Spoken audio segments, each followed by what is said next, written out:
यंदा अधिक मासात गुरुपुष्यामृत योगाचा सुवर्ण योग जुळून येतोय. हा भाग्योदयाचा शुभ काळ असणार आहे. यामुळे अमृत पुण्य लाभ सुद्धा तुम्हाला मिळणार आहे. म्हणूनच या दिवशी करायची 5 कामे चला जाणून घेऊया. मराठी वर्षात सुमारे दर 3 वर्षांनी येणारा अधिक मास सुरू आहे. यंदा 2026चा अधिक मास अतिशय शुभ आणि अधिक पवित्र मानला गेलाय. ज्येष्ठ अधिक महिना सुरू होताच विनायक चतुर्थीला अंगारक योग जोडून आला. त्यानंतर आता अधिक मासाच्या पहिल्या गुरुवारी गुरुपुष्यामृताचा अत्यंत चांगला योग जुळून येतोय. गुरुपुष्यामृत योग म्हणजे काय? हा काळ शुभ का मानला जातो? गुरुपुष्यामृत योगात कोणती पुण्यकारक कामं करावी चला बघूया. 17 मे रोजी पवित्र अधिक मासाला सुरुवात झाली आणि 15 जून 2026 रोजी या महिन्याची सांगता होणार आहे. अधिक मासाला पुरुषोत्तम मास असंही मानलं जातं.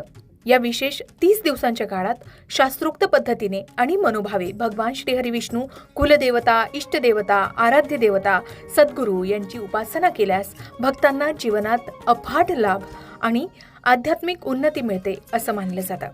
आता गुरुवारी 21 मे रोजी गुरुपुष्यामृत योग आहे. गुरुवारी पुष्य नक्षत्र आले तर त्या दिवशी गुरुपुष्यामृत योग होतो. हा योग सर्व कार्यासाठी शुभ समजला जातो. या योगावर सोनं खरेदी केलं असता त्याची वृद्धी होते अशी मान्यता आहे. त्यामुळे या योगानिमित्त सोनं खरेदीसाठी ग्राहक मोठ्या प्रमाणावर गर्दी करतात.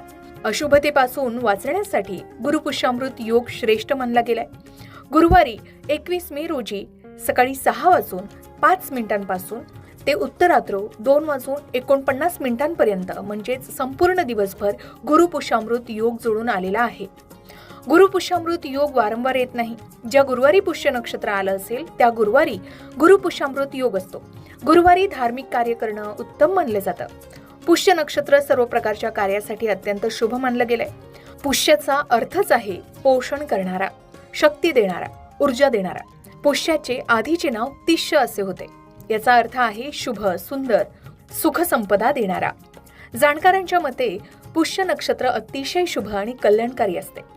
ऋग्वेदात पुष्याला तिष्य म्हणजे मंगलदायी किंवा मांगलिक तारा असंही म्हणतात. आता आपल्या जीवनात यशाच्या प्राप्तीसाठी गुरुपुष्यामृत योग या दिवशी कोणत्याही नवीन कार्याचा आरंभ केला जातो. तुम्हाला नवीन व्यवसायाची सुरुवात करायची असेल तर तुम्ही या दिवशी करू शकता.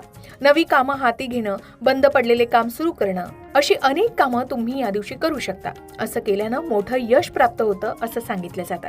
शिवाय अन्य कोणत्याही कामासाठी हा योग शुभ असला तरी या दिवशी विवाह करत नाहीत, कारण पुष्य नक्षत्र विवाहास वर्ज्य मानलं गेलंय असंही सांगितलं जातं.